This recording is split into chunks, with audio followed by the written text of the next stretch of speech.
It started on a hot Thursday morning in a dusty auto shop on the edge of town. Crawford's garage wasn't a place for tourists, it was where real problems got fixed by real hands.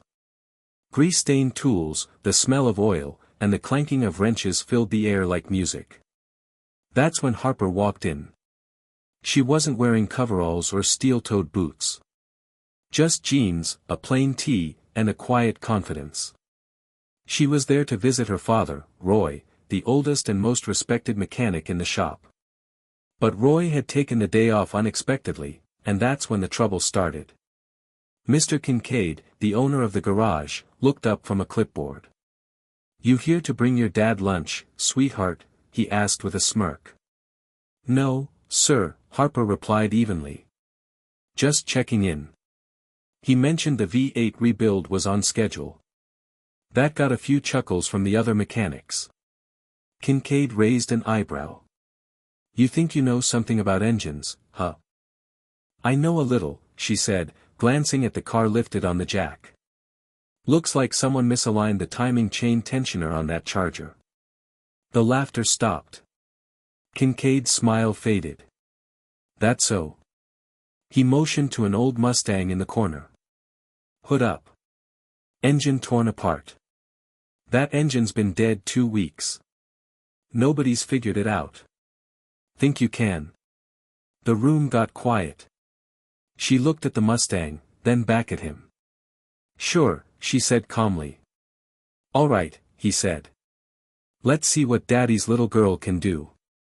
Everyone stopped working. They were waiting for her to fail. But Harper just rolled up her sleeves. Harper didn't flinch under the weight of their stares. She approached the Mustang slowly, not out of hesitation, but focus. Her eyes scanned every bolt, every hose, every smear of grime like it was a puzzle she'd already solved once before. She reached into her back pocket and pulled out a small coil of her own tools. Clean. Precise. Nothing like the cluttered drawers around her. One of the younger techs, Nate, leaned over to whisper to Kincaid, "She's bluffing. That engine seized. 3 of us already gave up on it." Kincaid crossed his arms and replied quietly, "Let her hang herself with it." Harper crouched beside the engine bay and ran her fingers across the intake manifold. Her movements were methodical. Deliberate. She didn't ask for help. Didn't reach for a manual. She reached into the block and adjusted a sensor near the camshaft. Then she unfastened the distributor cap and stared at it for a second before replacing it with one she had in her kit. "Where the hell did she get that?" Nate mumbled. "Advance Auto," Harper said without looking up. "I ordered it 3 days ago." "You knew this engine was coming in?" Kincaid asked, his tone sharp now. Harper stood up, wiping her hands on a rag. "My dad mentioned it. Said you'd probably give up on it." She tilted her head at the Mustang. "But this engine isn't dead. It's sleeping. And you were feeding it the wrong spark." Kincaid scowled. "You saying all that trouble came down to a timing curve?" Harper tossed him the keys. "Start it." The whole garage froze. Kincaid looked at her, then at the other mechanics. Finally, with a sigh of disbelief, he got into the Mustang and turned the ignition. It roared to life on the first try. Mouths dropped. Tools hit the floor. But Harper. She just folded her arms and leaned against the workbench. "I told you," she said softly. "I know a little." The sound of the Mustang's engine echoed through the shop like a thunderclap. Every mechanic turned to stare, not just at the car, but at Harper. The rumbling motor wasn't just a sign of power, it was proof. Proof they'd all missed something. Proof she hadn't. Kincaid stepped out slowly, his jaw tight, pride clearly bruised. "You got lucky," he muttered, brushing past her. "Luck doesn't realign a crankshaft sensor," Harper replied calmly, not even looking at him. Nate gave her a half-smile. "That was solid work." "Seriously. How'd you know what to check?" She shrugged. "You listen." Engines tell you what they need, if you stop trying to force your own assumptions on them. A few of the other mechanics gave small nods. Respect was a currency in the garage, and Harper had just earned it in full. But not everyone was pleased. Kincaid disappeared into his office, slamming the door behind him. Inside, he made a call, low voice, muffled by the glass. Harper caught only a few words. She wasn't supposed to, tell Roy, no more surprises. She narrowed her eyes. Something wasn't right. Just then, Nate handed her a water bottle. That was amazing. Honestly, your dad never mentioned you were into engines like this. He didn't want me working here, she admitted. Not because I couldn't, but because of what happened years ago. Nate raised a brow. What happened? Harper glanced at the office door where Kincaid was still on the phone. Her voice dropped low. My dad used to co-own this place. Until Kincaid pushed him out. Nate blinked. Wait, what? You serious? She nodded. He never told anyone. But I was there the day they signed the papers. Roy never wanted this place to end up like it is now. That Mustang was his project. That's why I already had the part. The pieces were starting to fit. Nate looked toward the shop door, then back at Harper. You think he knew you'd come today? Harper looked back at the Mustang, still rumbling proudly. No, she said. But someone else did. After Kincaid's call ended, Harper noticed the blinds in his office twitch shut. He didn't come back out, not to thank her, not to scold her, not to acknowledge her at all. The atmosphere in the shop shifted. Tension buzzed under the fluorescent lights. Mechanics who were earlier snickering now offered her nods, small grunts of approval, or quick, nice work comments as they returned to their tasks. But Harper's mind was somewhere else. She walked toward the back of the shop where her dad used to keep a locked cabinet, long since stripped clean. Or so they thought. She opened the rusted doors. Most of the drawers were empty, but behind a stack of old filters and manuals, she found what she was looking for, a thick, spiral-bound blueprint binder. Faded, but unmistakable. Her father's signature on the front, Roy Alden, Proprietary Build Concepts, 2007 to 2014. She flipped it open. Page after page of engine schematics, some stamped with Crawford's logo, others labeled confidential. In the back, a folded sheet marked Mustang Resto Mod, Do Not Share sat tucked between the pages. So that was it. Roy's design. His build. That Mustang wasn't just a car, it was a testbed. And Kincaid had been trying to pass it off as his. She was still flipping through the file when Nate appeared behind her. You good? Better than I expected to be, she said, closing the binder. He looked down at it. That what I think it is? Yeah. And if I'm right, Kincaid's been using my dad's designs for years, without giving him a cent.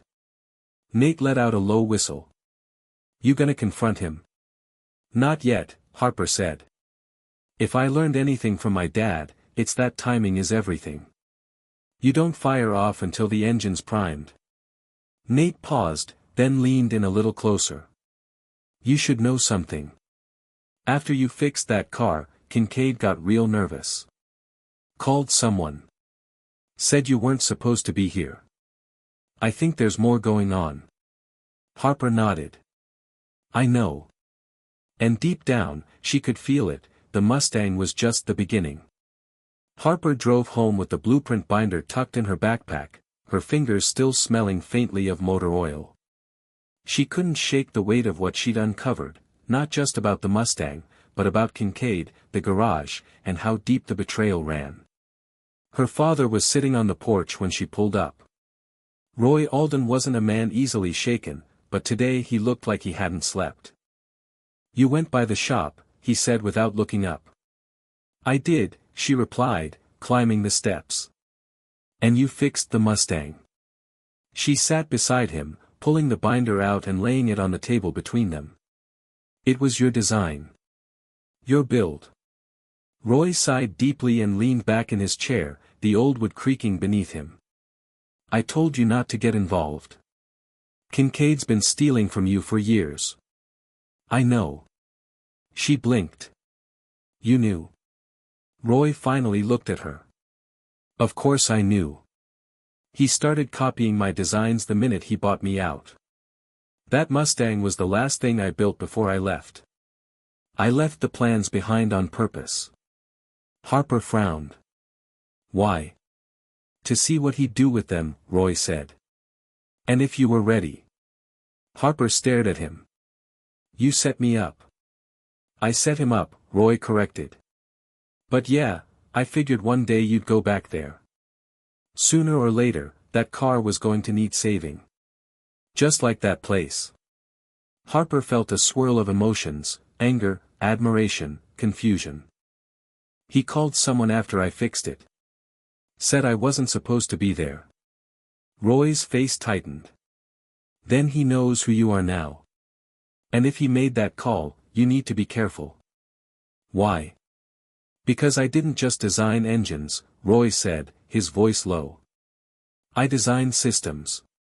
Prototypes. Some of what I built could be worth a hell of a lot more than an old Mustang. Harper's stomach sank. You think he's still sitting on your work? I know he is, Roy said.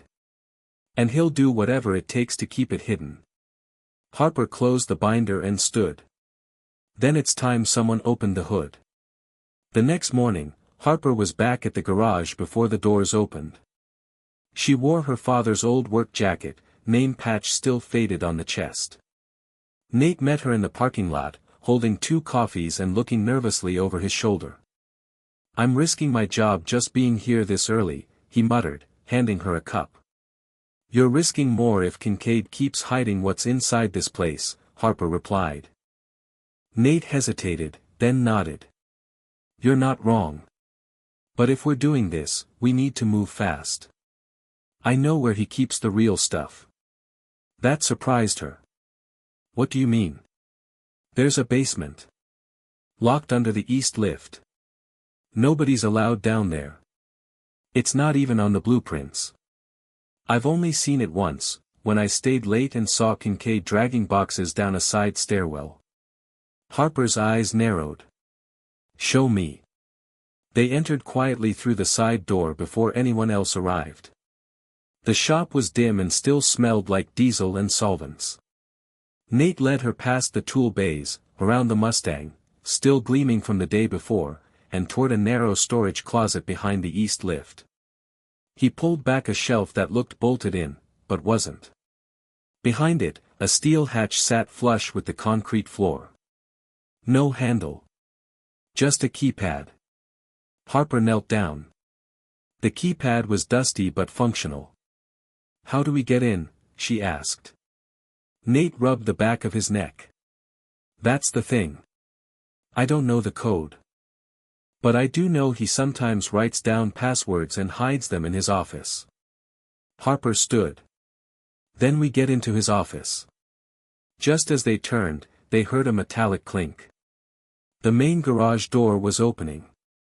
Someone's early, Nate whispered. They ducked behind a shelf of tires.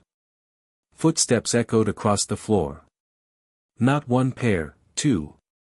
Kincaid's voice rang out. Make sure she didn't take anything. I want every corner checked. A second voice, gruffer and unfamiliar, responded, and if she comes back. Kincaid paused. Then we make sure she doesn't leave. Harper's heart pounded. This wasn't just about an engine anymore. This was war. Harper and Nate crouched behind the tire rack, barely breathing. The unfamiliar man with Kincaid was clearly muscle, not a mechanic. Heavy boots, short responses. Hired help. Which meant Kincaid wasn't just worried, he was scared. They waited in silence as the 2 men walked deeper into the shop, inspecting tool drawers and cabinets. When the footsteps finally echoed toward the Mustang bay, Harper motioned to Nate. Now. They slipped toward Kincaid's office.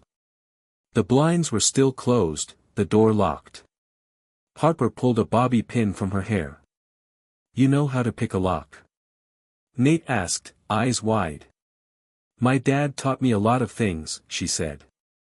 It took under 15 seconds. Inside, the office was just like she remembered, rigid, cold, full of ego. Framed magazine covers on the wall. A locked filing cabinet in the corner. And on the desk, Kincaid's leather notebook. Harper flipped through it, scanning pages of parts lists and supplier contacts until she found what she needed, a page labeled, Bunker Entry, E, Lift, with a 5-digit code scribbled beneath, 41382. Nate leaned over. "That's gotta be it." Before Harper could respond, she froze. Her eyes locked on the opposite page. There were names. Names of builds. With dates. Serial numbers. Notes like Alden Original, rebranded, remove insignia, and royalties unpaid. Roy's work. All of it catalogued. Her stomach twisted. He's been stealing for over a decade. Nate's eyes widened. "Harper, he's selling these. Overseas. Look, these notes, these contacts." A sudden bang outside the office door made them both jump. "Heard something?" Kincaid's voice barked from outside. Harper grabbed the notebook and stuffed it into her jacket. "Back door," she whispered. They dashed out through the emergency exit just as the front office door slammed open behind them. The morning air hit them hard as they sprinted around the back of the shop. Nate was breathing hard. "What now?" Harper's jaw clenched as she held up the stolen notebook. "Now we open that vault. And then?" She looked back at the shop, at the building her father once helped build, now corrupted by greed. "Then we take back everything he stole." They returned after hours. The sun had dipped below the hills, casting long shadows across Crawford's garage. Harper and Nate waited in the alley behind the building until the lights inside went dark. No more movement. Kincaid had gone home. With gloves on and flashlights ready, they entered through the same side door Nate had used that morning. The garage was silent now, only the ticking of cooling metal and the distant creak of pipes broke the stillness. Back at the east lift, Harper knelt before the steel hatch. She punched in the code from Kincaid's notebook, 41382. A green light blinked. Then a click. The heavy door groaned open. Nate pulled it back, revealing a narrow stairwell descending into darkness. The walls were lined with old concrete, clearly poured decades ago. This wasn't some new addition. This vault had been part of the garage for years, hidden in plain sight. They descended carefully. The air grew cooler with each step. The smell of oil and metal thickened.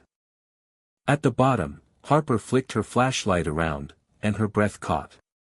Row after row of metal shelving filled the space.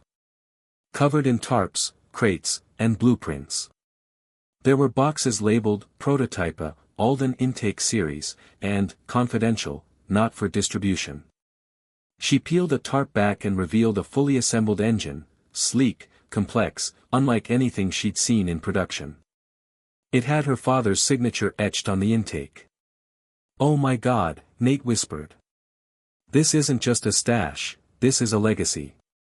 Harper walked past engines and designs her father thought were lost. Concepts he'd abandoned. Projects Kincaid had secretly continued, and profited from. "This could be worth millions," she said. "Maybe more," Nate replied, pointing to a dusty corner desk where multiple flash drives were scattered. Harper walked over, plugging one into a nearby laptop. A folder popped up, International Licensing Agreements. She clicked. Countries. Contracts. Payouts. Kincaid had been selling Roy's work to foreign manufacturers under a shell company. Harper stared at the screen, her pulse pounding. "I've seen enough," she said. "We copy everything. And we go public." But before she could grab the flash drive, a voice echoed from above. You should have stayed away, Harper. She froze. Kincaid was at the top of the stairs, holding something that made her blood run cold. A tire iron. Kincaid's shadow stretched down the stairwell like a warning. His voice was calm, but the glint of the tire iron in his hand told another story. I gave you a chance to walk away, he said, stepping onto the top step. But you just had to dig. Harper stood tall, even as her heart pounded. This isn't your work, and it never was. You've been living off my father's back for over a decade. I bought this place fair and square, Kincaid snapped. He walked away. You pushed him out. You really think anyone was going to take Roy's side? He sneered, taking another step down. He had ideas, sure. But I made them real. I turned this place into a business. That makes it mine. You buried his name, Harper said. But you forgot something, he didn't walk away from what mattered. She took a slow step to the side, positioning herself between Kincaid and the desk with the laptop.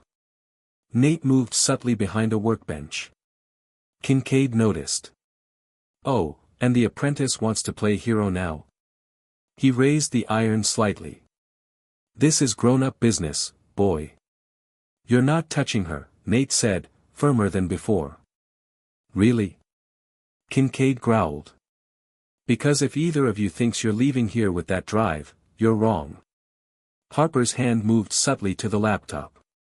She clicked a file, engine camera feed, active. A red light blinked to life on a mounted camera in the corner. Kincaid froze. Oh, that's right, Harper said, voice cold. This whole place is being recorded. You're not just going to lose the garage, you're going to lose everything. Fraud. Theft. And if you take one more step toward me, assault. Kincaid looked from the camera to the laptop to Harper.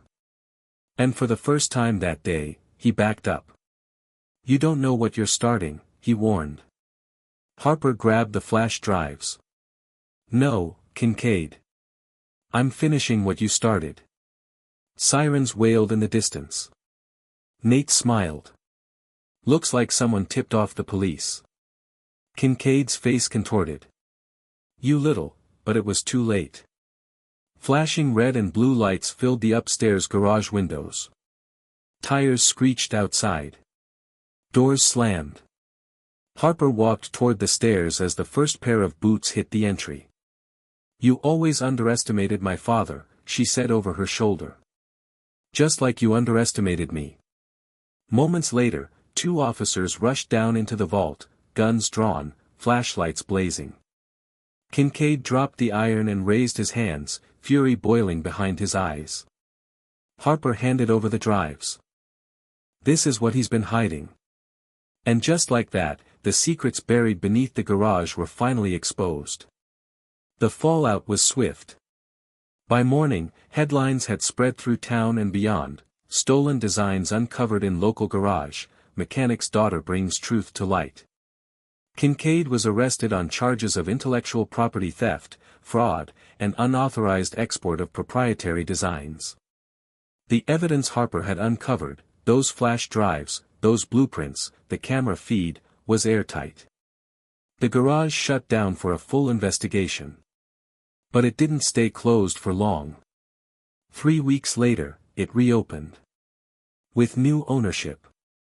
Roy Alden.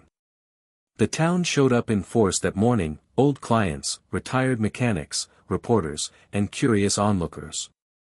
Roy stood beneath the repainted Crawford sign, now bearing a bold new name, Alden Motors. Harper stood beside him, her name stitched on her own jacket this time, not borrowed. She wasn't just Roy's daughter anymore. She was his partner. Nate approached, wiping grease off his hands. First job's already here.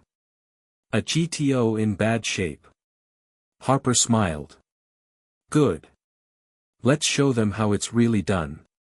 As they stepped back into the shop, the Mustang, Roy's original build, sat gleaming in the bay.